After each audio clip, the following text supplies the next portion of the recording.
empezar encomendándonos al Señor. Ven Espíritu Santo, llena los corazones de tus fieles y enciende en ellos el fuego de tu amor. Envía tu Espíritu Creador y renueva la faz de la tierra. Oremos, oh Dios, que has iluminado los corazones de tus hijos con la luz del Espíritu Santo. Haznos dóciles a sus inspiraciones para gustar siempre el bien y gozar de su consuelo por Cristo nuestro Señor. Dios te salve María, llena eres de gracia, el Señor es contigo. Bendita eres entre todas las mujeres y bendito es el fruto de tu vientre, Jesús. Santa María, Madre de Dios, ruega por nosotros pecadores, ahora y en la hora de nuestra muerte. Amén. Gloria al Padre, al Hijo y al Espíritu Santo. Cristo, Rey nuestro. Virgen prudentísima María, Madre de la Iglesia.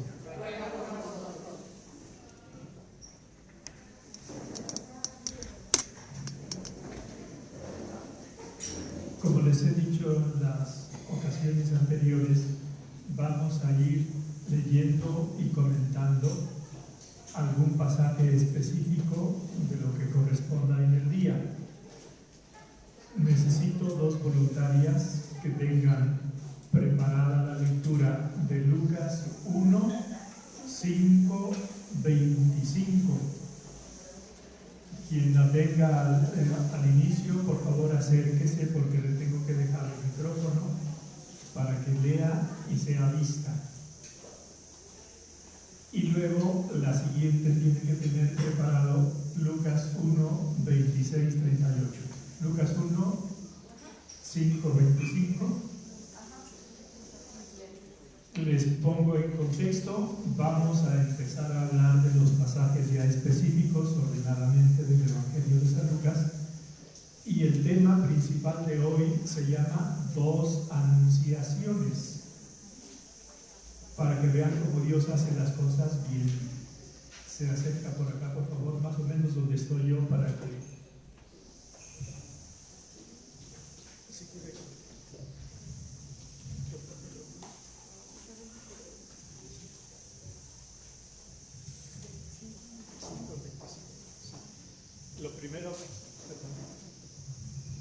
La primera anunciación que vamos a escuchar es la anunciación del nacimiento de San Juan Bautista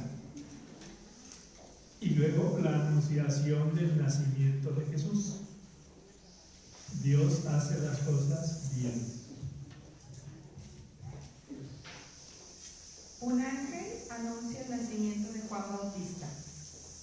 En tiempos de Herodes, rey de Judea, hubo un hombre que se llamaba Zacarías. Era sacerdote del grupo de Abías. La esposa de Zacarías se llamaba Isabel y era descendiente de una familia de sacerdotes. Zacarías e Isabel eran dos personas realmente buenas a los ojos de Dios. Vivían de acuerdo a todos los mandamientos y leyes del Señor. No tenían hijos porque Isabel no podía tener familia y ambos eran ya de avanzada edad.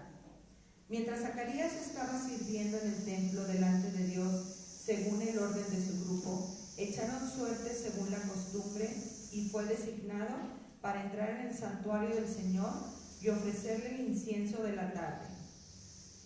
Y mientras el pueblo permanecía afuera en oración, se le apareció el ángel del Señor. El ángel estaba de pie a la derecha del altar del incienso. Zacarías, al verlo, se turbó y tuvo miedo. El ángel le dijo entonces: No temas, Zacarías, porque tu oración ha sido escuchada, y tu esposa Isabel te dará un hijo al que llamarás Juan. Grande será tu felicidad y muchos se alegrarán con su nacimiento, porque tu hijo ha de ser grande ante el Señor. No beberá vino ni licor y estará lleno del Espíritu Santo. Ya desde el seno de su madre, estará lleno del Espíritu Santo ya desde el seno de su madre.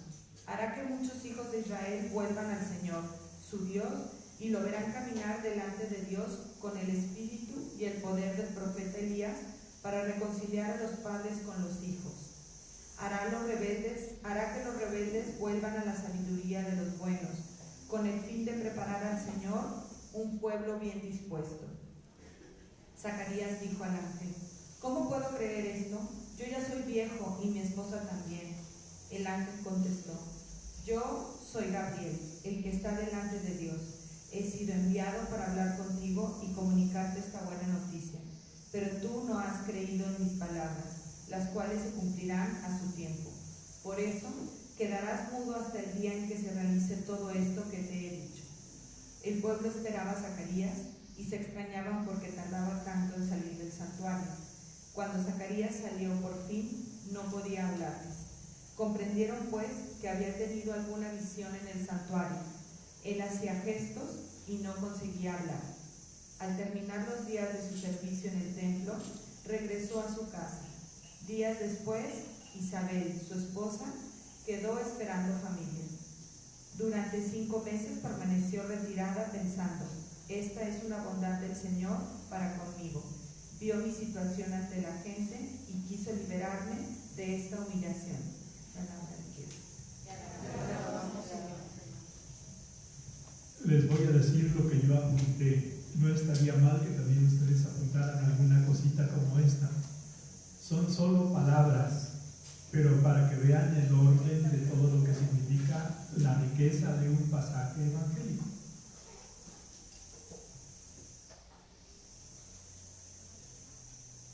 Apunté Zacarías, apunté sin hijos y mayores, apunté santuario y aparición, apunté turbación y miedo, apunté paz, apunté profecía,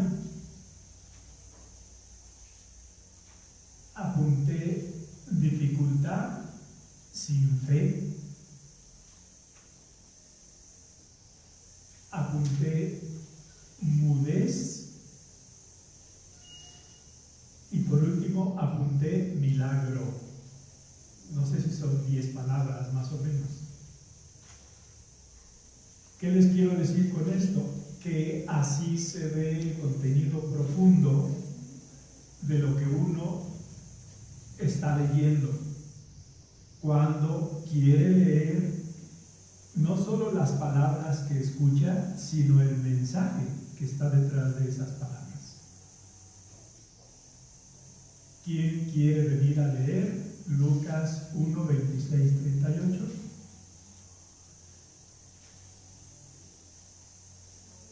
A ver, aquella mano que se levantó atrás. Venga. El libro se lo va a dejar pues quien leyó la primera parte. Por favor. ¿La otra cuál era, Pato? La primera cita es Lucas 1, 5, 25. Venga por acá, por favor, para que la vean y la escuchen. Donde leyó su antecesora, va a leer también usted. Aquí. 26, 38. Es la segunda anotación para Lucas 1. No. Lucas 1. Aquí está. 26, 38. La anunciación de María. Al cabo de 6 meses, Dios envió al ángel Gabriel donde una joven virgen que vivía en una ciudad de Galilea llamada Nazaret y que era prometida de José, de la familia de David, y el nombre de la virgen era María. Entró el ángel a su casa y le dijo: alégrate tú, la amada y favorecida del Señor está contigo. Estas palabras la impresionaron y se preguntaba qué quería decir este saludo. Pero el ángel le dijo: no temas, María, porque has encontrado el favor de Dios, vas a quedar embarazada y darás a luz a un hijo, al que pondrás por nombre Jesús. Lo ensalzarán y con razón lo llamarán Hijo del Altísimo. Dios le dará el trono de David, su antepasado. Gobernará por siempre el pueblo de Jacob y su reino no terminará jamás.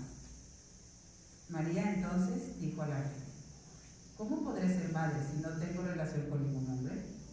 Contestó el ángel: el Espíritu Santo descenderá sobre ti y el poder del Altísimo te cubrirá con su sombra. Por eso el Hijo será santo y con razón lo llamarán Hijo de Dios. Ahí tienes a tu parienta Isabel. En su vejez ha quedado esperando a un hijo y la que no podía tener familia se encuentra ya en el 6º mes de embarazo, porque para Dios nada es imposible. Dijo María: yo soy la esclava del Señor, que se haga en mí lo que has dicho. Después de estas palabras, el ángel se retiró.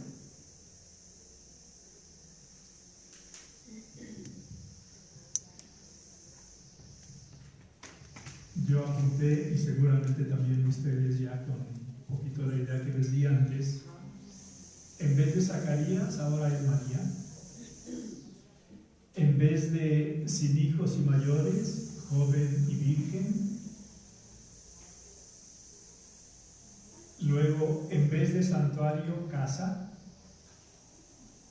Y en ambos casos, aparición. Luego, turbación. Luego, paz. Luego, profecía. Luego, dificultad con fe. Luego, respuesta de Dios.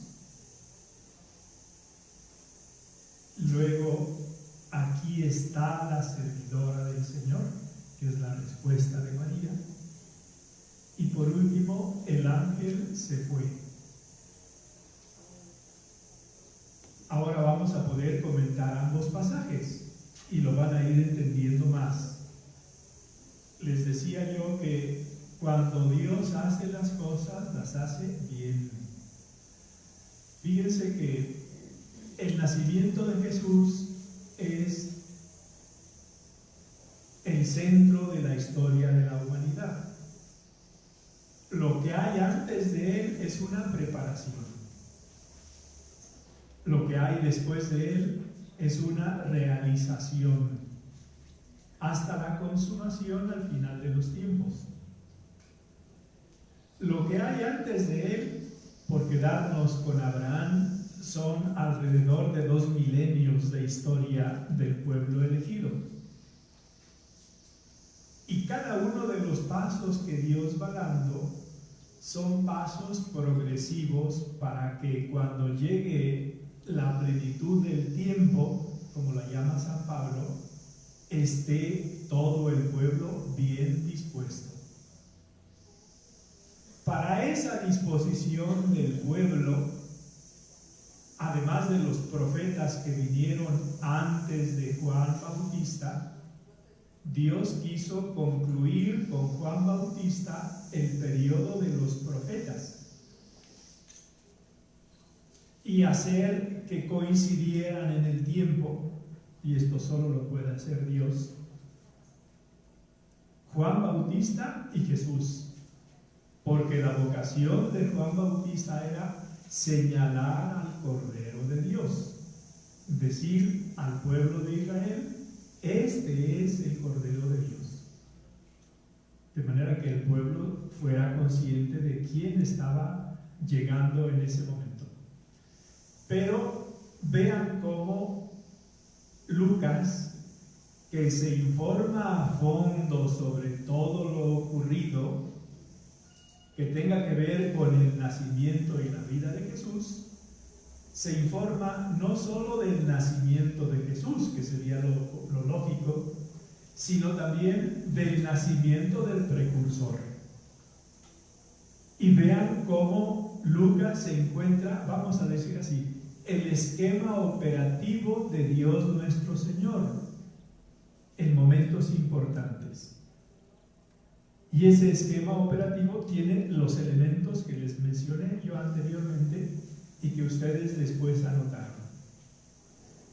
Hay la elección por parte de Dios en el primer caso de una pareja humana, Zacarías e Isabel. Hay una circunstancia muy concreta en el caso de esta pareja humana. Es la edad y el hecho de que no tienen hijos. Por tanto, desde el punto de vista humano, dijéramos, Dios está actuando más allá de lo que son las reglas de la naturaleza humana.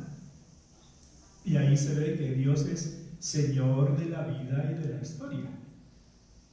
No solo de la historia en general y de la vida en general, sino de la vida de cada persona y de la historia de cada persona.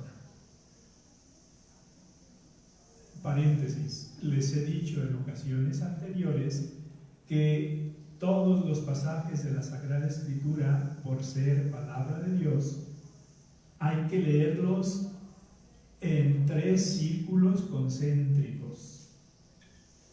El primero es el histórico,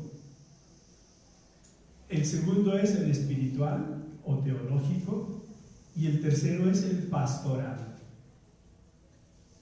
¿Qué significa esto? Pues que aquí también eso se aplica. Hay un hecho histórico, Zacarías e Isabel. Hay un hecho teológico, Dios elige a las personas que quiere y cuando quiere.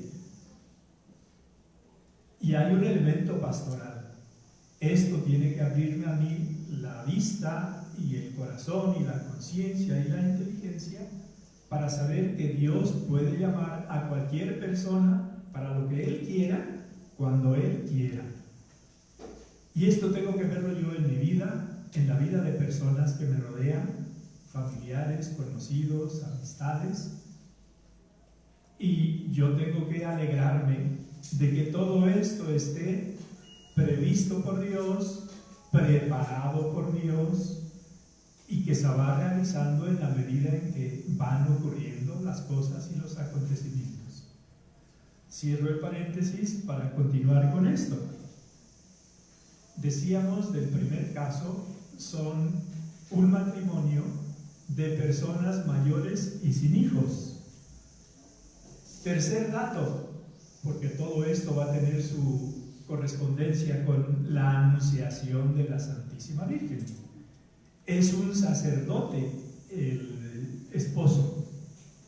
Y lo más importante de un sacerdote, según le fuera tocando por una distribución que se tenía para el servicio en el templo, el momento más solemne de la vida de un sacerdote era cuando se elegía a este sacerdote para ofrecer el sacrificio en el templo.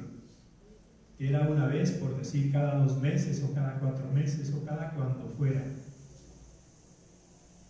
Y Dios, que elige los momentos, elige ese momento, no cuando Él está en su casa, para que le llegue un mensajero, que es el mismo en ambos casos, el arcángel Gabriel. A propósito, hoy Miguel, Gabriel y Rafael. Miguel, recuerden, ¿quién como Dios? ¿Sí? Gabriel, mensajero de Dios. Y Rafael, medicina de Dios. Por eso es Rafael el que se le aparece a Tobías en el pasaje del Antiguo Testamento y lo cura de su ceguera. Entonces, Dios elige el momento. Está en el templo, está ofreciendo un sacrificio, está Él solo en el Santo de los Santos y todo el pueblo está esperando fuera. En esto piensen cómo hay una gran evolución en lo que significa la presencia de Dios en el templo y la presencia del pueblo en el templo. En el pasado, si estaba Dios, no podía estar el hombre. Tan sagrado era el lugar. Después de la venida de Cristo, el Señor invita al pueblo a que esté en el templo. Y el mejor momento de la vida de una persona es cuando está en el templo.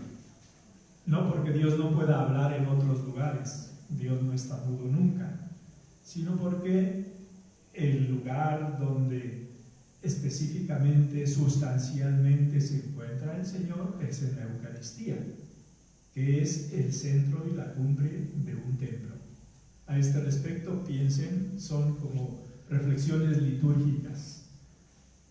Es muy importante que el sagrario se encuentre en el lugar céntrico del altar, o del altar, más bien del presbiterio. Recuerden que el presbiterio significa el lugar donde están los presbíteros. Se separaba en el pasado no solo con unos escalones, 3, 4 o los que fueran, sino también con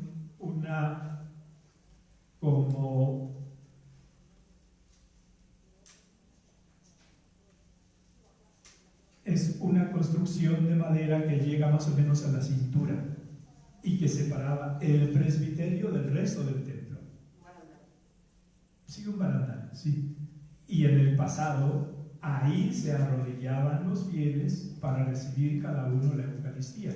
No se hacían 2 filas como en el presente, sino cada uno se iba arrodillando. Se levantaban unos y se acercaban otros. Bueno, pero entonces decía yo que había una diferencia en la concepción del templo como lugar solo de Dios, en el templo de Jerusalén, o como el lugar más noble al que Dios invita para un encuentro con Él. Es la visión del cristianismo. Pero entonces, volviendo a nuestro tema, el Señor elige ese momento solemne de la vida de Zacarías para proponerle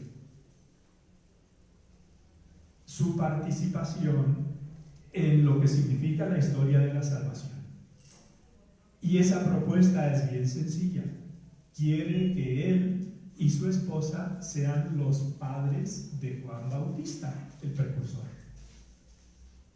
Dios ha ido preparando las cosas de esta manera y se desaparece el mismo arcángel o el mismo ángel, si queremos. Luego viene una situación muy humana de ese momento, teológicamente en toda la historia de la Iglesia, por tanto también en nuestras vidas, y que nos tiene que servir también para iluminar a otras personas cuando nos comenten que pues han tenido alguna, no digo revelación, pero alguna experiencia importante y que no saben cómo afrontarla, la novedad, el miedo, la inseguridad. Todo eso es perfectamente posible. Y si nosotros vemos cómo obra Dios aquí y cómo ha obrado y va obrando en nuestras vidas, podemos también orientar a otras personas diciéndole: no te extrañes, significa que eres una persona normal. Todas las personas normales, cuando viene algo anormal, es decir, extraordinario, fuera de lo ordinario, fácilmente sienten esa turbación y ese miedo, como lo sintió en este momento Zacarías. Turbación y miedo. Pero si es Dios el que está ahí, Dios se encarga de pacificar esa turbación y ese miedo. Por eso lo primero que le dice: quédate tranquilo, etc., ¿no? Y luego viene el centro de esa aparición. El centro es la profecía. Vas a ser padre de un hijo, le vas a poner por nombre Juan. Y su misión va a ser preparar a Dios un pueblo bien dispuesto. Esta es la propuesta de Dios. Pero la reacción de Zacarías, varón, sacerdote, con experiencia de vida y demás, es: ¿cómo va a ser esto si yo soy tan mayor y demás? ¿Cómo puede ser esto? Por tanto, está dando demasiada importancia a su forma de ver las cosas. Porque según sus esquemas eso no es posible. Y aduce sus razones. María tiene otra actitud que veremos después. A Dios no se le escapa ni a sus representantes lo que hay en el fondo del corazón. Y si lo que no hay es fe, Dios se encarga de decir: tranquilo, aquí las reglas las marco yo. Y si las reglas las marco yo, también yo soy el que, vamos a decir así, saca la tarjeta amarilla. en las jugadas. Y ahí le sacó una tarjeta amarilla. No la roja, porque lo habría despedido de la propuesta, pero le saca la tarjeta amarilla y le dice: por no haber creído lo que te estoy diciendo, te vas a quedar mudo durante el periodo que a mí me parezca. Y esta mudez va a terminar justo después de que le preguntan, cuando nace ya Juan el Bautista, ¿cómo quieres que se llame tu hijo? Y él escribe en una tablilla: Juan es su nombre. Y es entonces cuando se le desata la lengua. Pero aquí Dios quiere hacernos ver que Él es el que marca las reglas, y Él es el que lee la profundidad de los corazones. Y Él es el que, cuando permite algo en la vida de una persona, aunque nos parezca un castigo, en realidad es una advertencia amorosa, como en este caso. Y luego viene el milagro del nacimiento de Juan.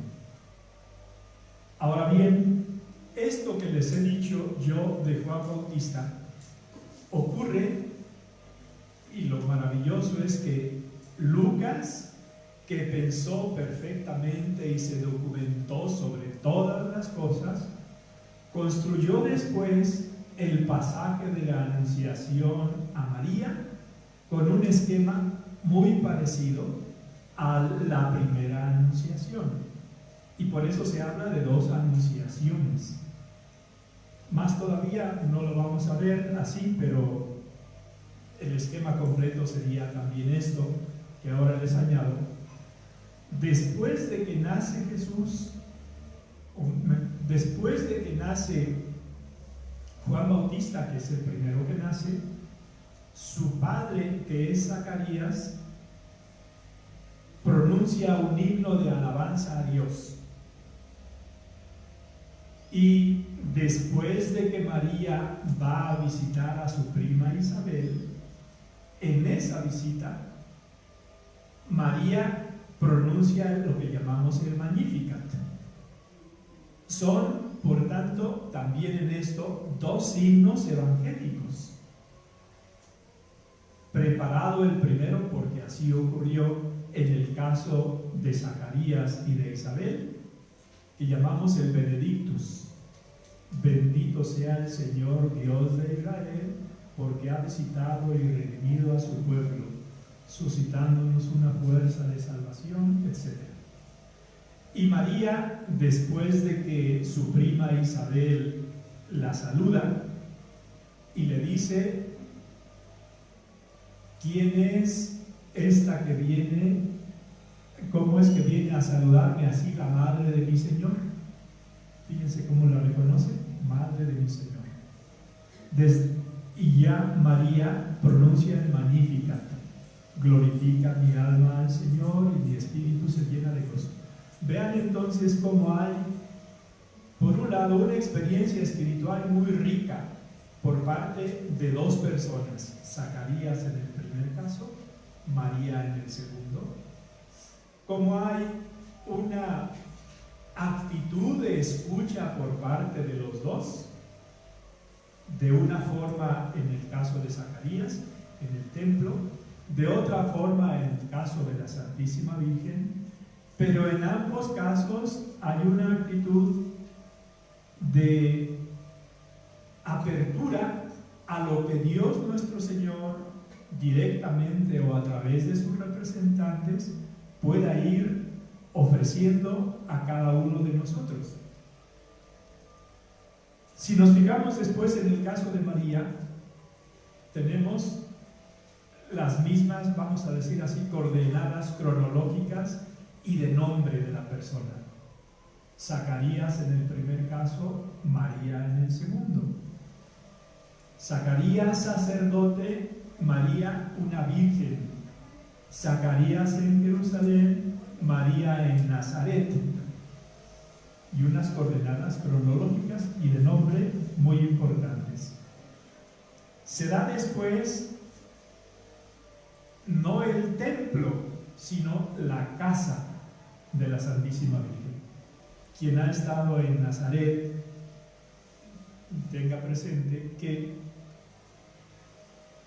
el centro de los descubrimientos arqueológicos de la ciudad de Nazaret, que no piensen que tiene 500.000 de habitantes y que en el momento de la vida del Señor a lo mejor debería tener, por decir, 3.000, 4.000 habitantes, y que no eran casas como las nuestras, sino más bien eran grutas en montañas habilitadas como casas. Entra el ángel a la casa de María, a María. Ni siquiera habla de casa, en fin, llega a donde está María, y llegando a donde está María, se presenta. Pero volviendo a la relación de los dos pasajes, en el primer caso es el templo, porque es un sacerdote y es el modo y el lugar más solemne de su persona y de su autoridad y de su función. En el segundo caso es la casa, vamos a suponer que ha sido la casa, la tradición ha dicho siempre eso, la casa de María, donde ella, sin ser todavía ama de casa, es una jovencita que pues tiene previsto un futuro porque está desposada con José. Es bueno comentarles aquí algunos elementos más. Esposo, esposa, no tiene en el sentido etimológico original la acepción que nosotros le damos en el presente. Para nosotros un esposo y una esposa es una pareja de quienes se han ya casado y tienen su vida o en la casa de él o de ella o en casa propia. El sentido original de la palabra significa prometido y prometida. Y se vivía en esa condición en el tiempo de nuestro Señor, un año antes de que empezaran a vivir juntos. Por eso otro de los pasajes posterior al que estamos comentando dice que José vio que María esperaba un hijo y todavía no vivían juntos. Es decir, María era prometida del Señor. Entonces, digo del Señor, era prometida de José. ¿Sí? Entonces, con esto les quiero decir que la Virgen que nosotros conocemos y en el paso concreto que estamos comentando de la Anunciación, era una jovencita, no sé cuántos años tendría, 15, 16 años, no muchos más, prometida ya a José, pero viviendo todavía en la propia casa. De suyo, en Nazaret hay el centro espiritual y arqueológico, la casa de María, sobre la que está construida la más bella basílica del Medio Oriente, católica. Pero a unos 200 metros hacia arriba, según se sale, está la casa de José, sobre la que está construida también otra iglesia dedicada a San José. Entonces, en este momento encontramos nosotros a María en su casa, en el lugar donde corresponde que esté, y el ángel se le aparece allí. De alguna manera, haciendo esa relación, vamos a decir que la casa de María es su templo espiritual, porque ahí encuentra a Dios y ahí le habla a Dios. En este sentido, el Señor, cuando se encuentra con la samaritana, le dice: ustedes adoran lo que no conocen, ustedes samaritanos. Nosotros judíos adoramos lo que conocemos. Y vendrá un momento en el que no sea necesario adorar en Jerusalén, porque Dios quiere que se le adore en espíritu y en verdad. Y el espíritu y la verdad van más allá de la geografía. Entonces, aunque es bueno que haya iglesias y parroquias y catedrales y todo lo que nosotros queramos, más importante que eso es que cada uno de nosotros en su corazón puede adorar en espíritu y en verdad al Señor. Y es un poquito esa la situación en la que se encuentra María en su casa.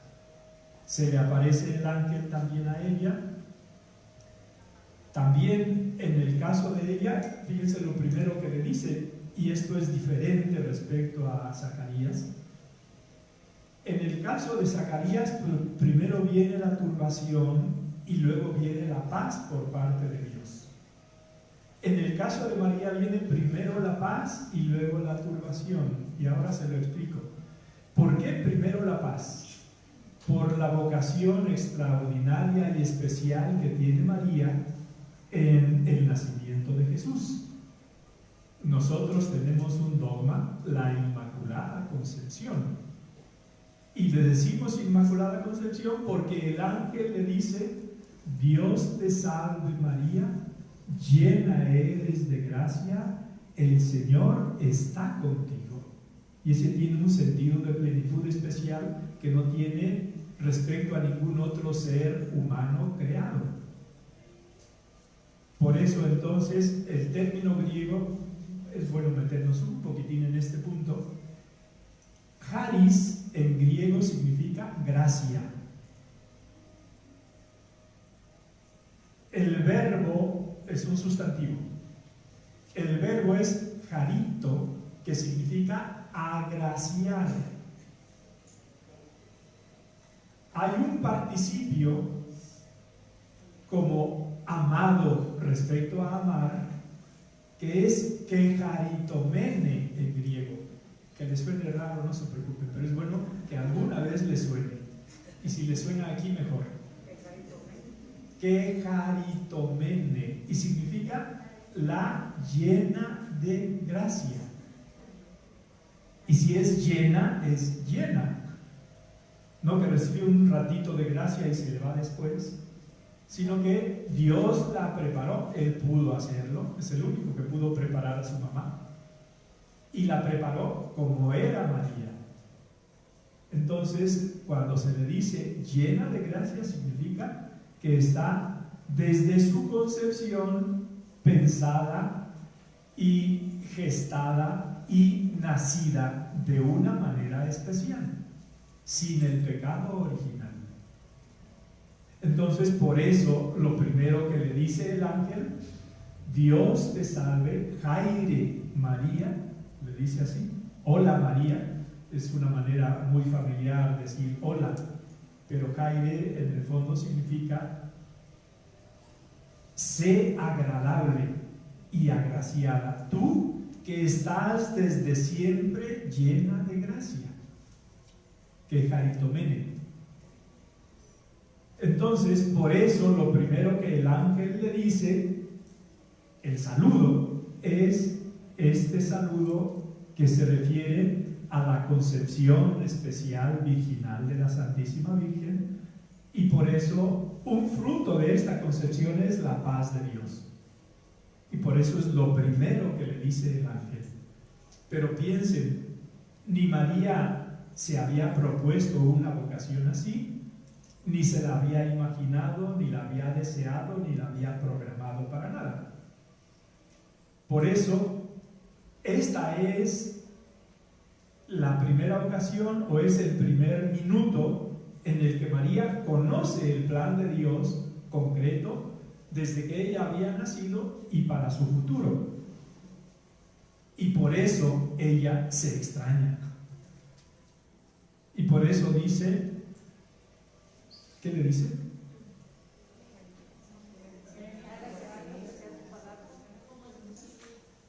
¿Cómo será esto? No, la primera, después de Dios te salve María, llena eres de gracia. Bueno, esa es nuestra Ave María. La Virgen se turbó y pensaba qué tipo de saludo era aquel. Esto es lo que ocurrió. Es decir, es la primera sorpresa, un saludo de un ángel de esa manera. Y dice, bueno, ¿quién soy yo para que me venga a mí todo esto? Entonces, la turbación viene después del saludo. Lo primero que tiene la Santísima Virgen en este punto es, por tanto, esa gracia especial de la concepción inmaculada, como se nos está diciendo. la turbación de María es normal, porque es Dios que está irrumpiendo de una manera sorpresiva e inesperada en una vida y proponiendo algo completamente fuera de nuestra imaginación y pues dejando todo en manos de quien está escuchando esa propuesta, que es María. Después de esto, el ángel le dice: no temas, María. Paz, turbación, paz, vamos a decir así, paz y revelación. Inmediatamente después de esto, turbación. Inmediatamente después de esto, no temas, María.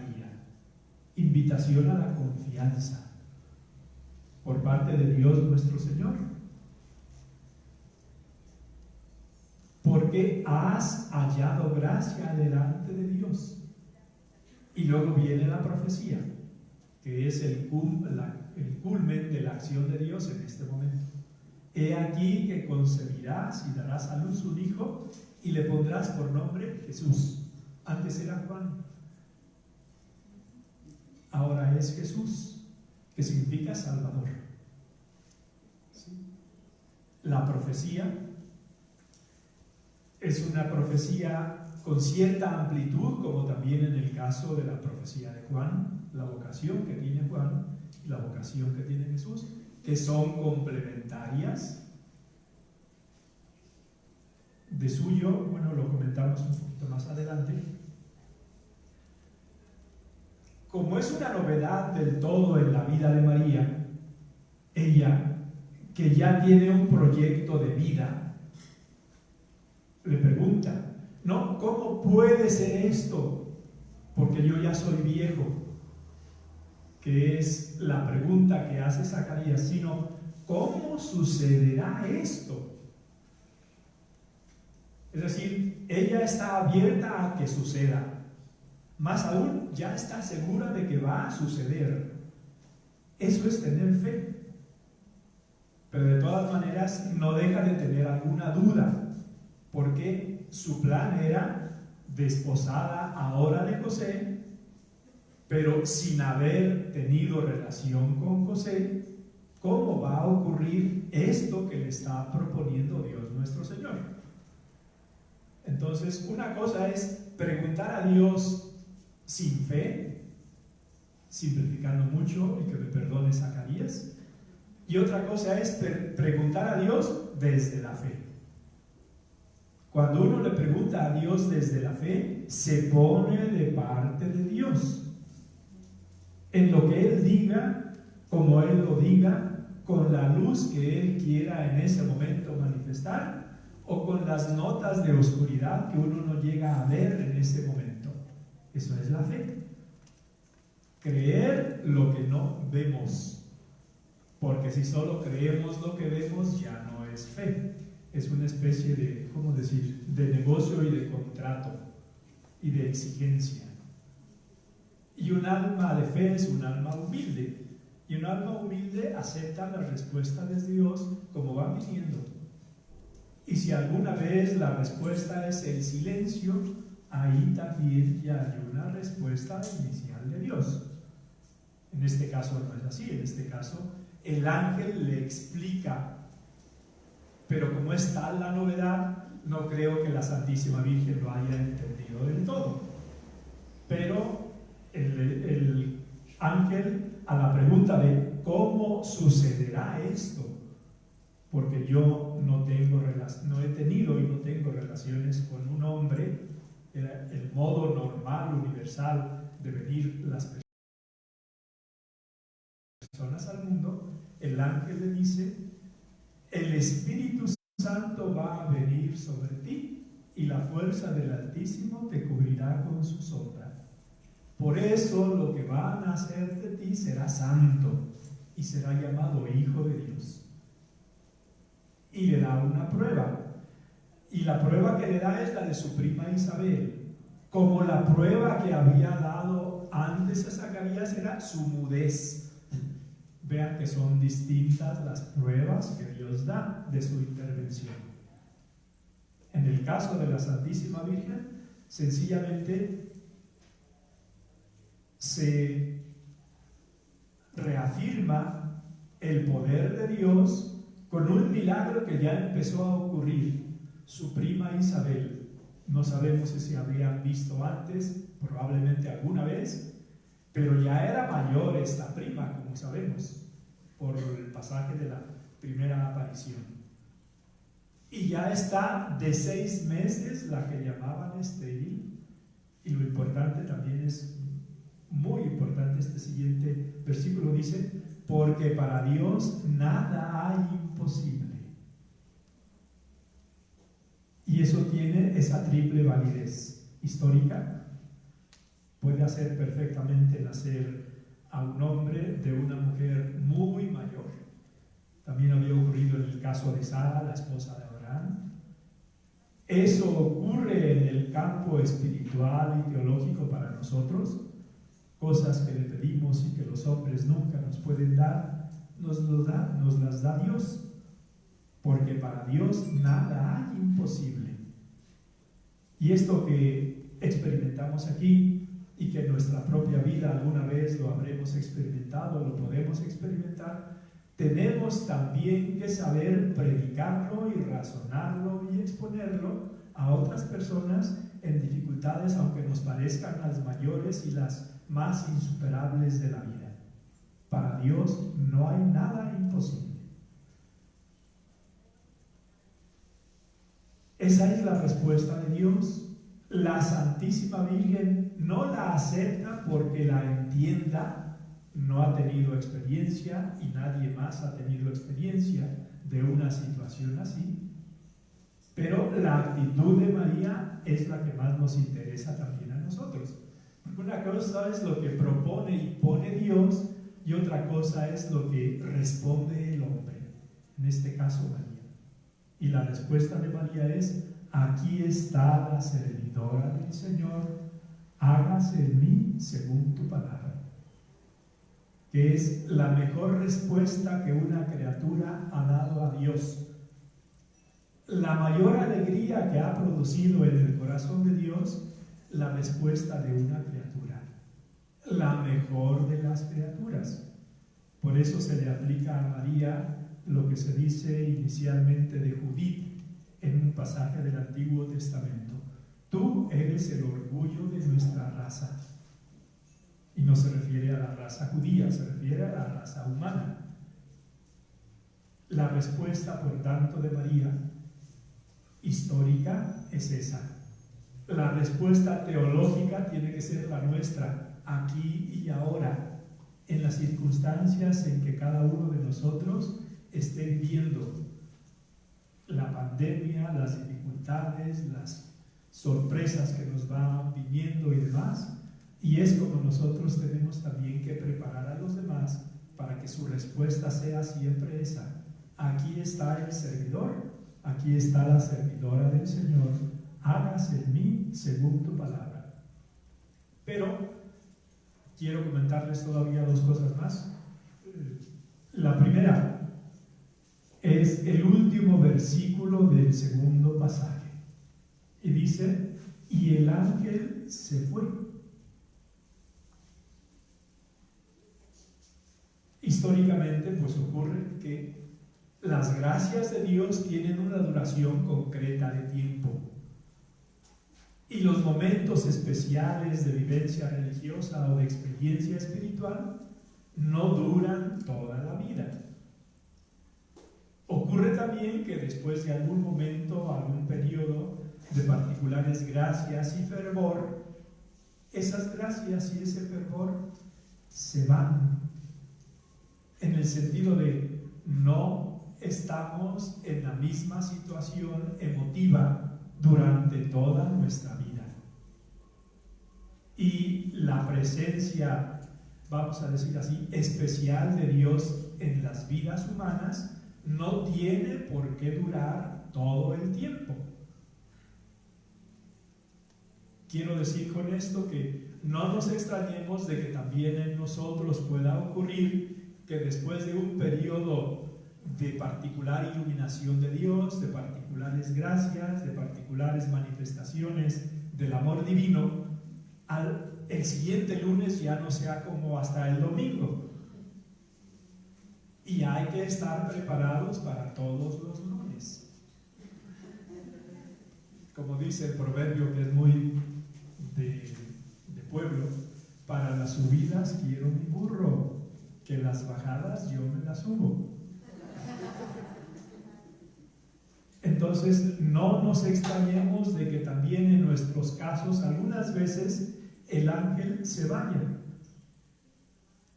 El hecho de que se vaya el ángel no significa que se va Dios. Significa que no lo sentimos tan gustosamente como en el pasado. Pero también significa que Dios nos considera capaces de prescindir ya del caramelo espiritual que nos ha dado hasta el domingo a las 24 horas. El lunes ya es otra cosa. Lo interesante es que no perdamos de vista esto, que Dios es Señor de la vida y de la historia, de mi vida y de mi historia. Por tanto, de los diversos pasajes que yo tenga que ir afrontando en mi vida, de los diversos momentos, de las diversas pruebas, todo es para el bien de los que aman a Dios. Una última reflexión se refiere ya no a las anunciaciones, es una especie de conclusión. Estamos hablando como tema fundamental de las dos anunciaciones. Ahora, los protagonistas humanos, adultos o casi, son en el primer caso Zacarías, en el segundo caso María, o Zacarías e Isabel y María. Pero son más importantes que ellos los hijos que todavía no nacen. En el primer caso Juan y en el segundo caso Jesús. Ya antes de nacer, los dos tienen un encuentro.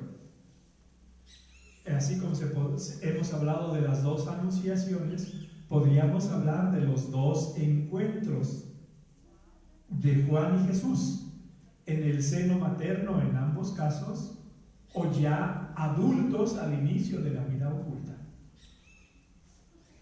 El primer encuentro tiene lugar durante la visitación de María a su prima Isabel.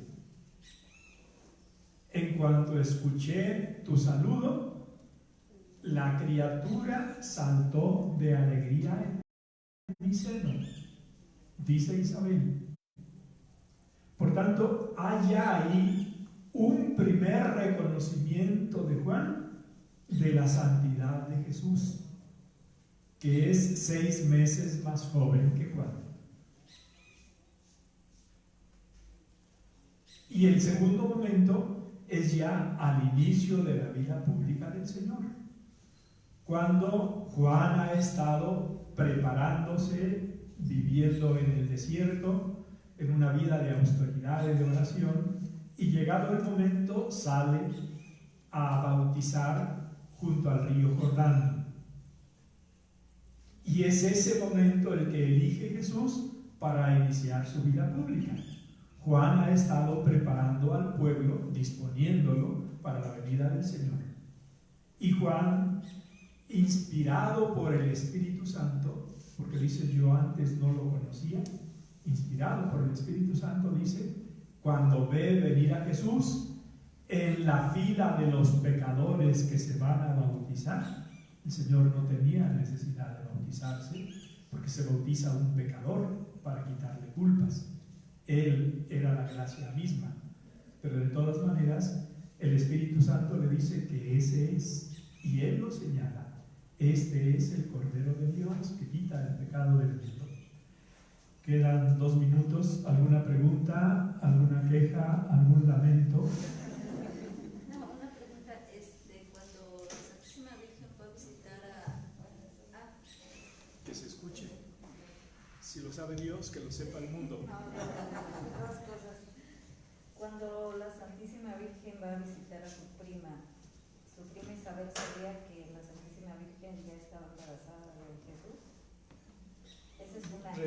respóndalo usted misma por esta pregunta. Yo creo que sí. Le hace Isabel está diciendo, ¿de dónde aquí que la madre de mi Señor venga a mí? Ahí está la respuesta. Sí, es justo, pero nada más quería ratificarlo. Y otra cosa, Zacarías era sacerdote. Sí. Y en ese tiempo sí se permitía que tuvieran su esposa y Sí. fueran sacerdotes, Sí. ¿verdad? Sí. Sí. Era todo. Gracias, Padre. ¿Alguna pregunta más? Allá una mano al final, que se escuche hasta acá. Si se escucha hasta acá, se escucha también allá. Padre, entonces Juan no sabía en realidad que Jesús era el Salvador, porque era, o sea, es su primo. Entonces no sabía hasta ese momento por la inspiración del Espíritu Santo. Dos respuestas. La primera, cuando está en el seno, Juan salta de alegría, pero no significa que salte conscientemente de alegría. Es una especie de, ¿cómo decir?, de reacción de un niño en el seno por algo misterioso y extraordinario que está ahí delante.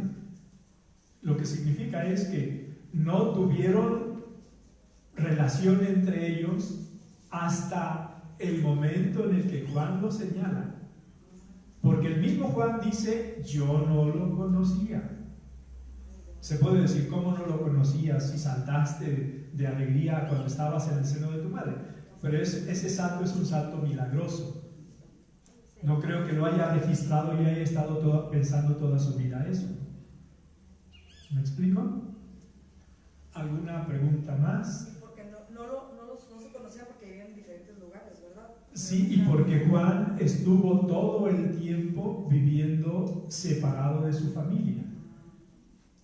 Recuerde lo que dice en los evangelios, que vivía en el desierto y traía un cinturón de camello, si no recuerdo mal. No era lujo, era una especie de necesidad primaria atendida. Y dice que se alimentaba de langostas y de miel silvestre. Lo de las langostas, pues los de Oaxaca y demás también conocen algo de eso, ¿no? Y lo de la miel silvestre lo conocemos más o menos todos. ¿Sí?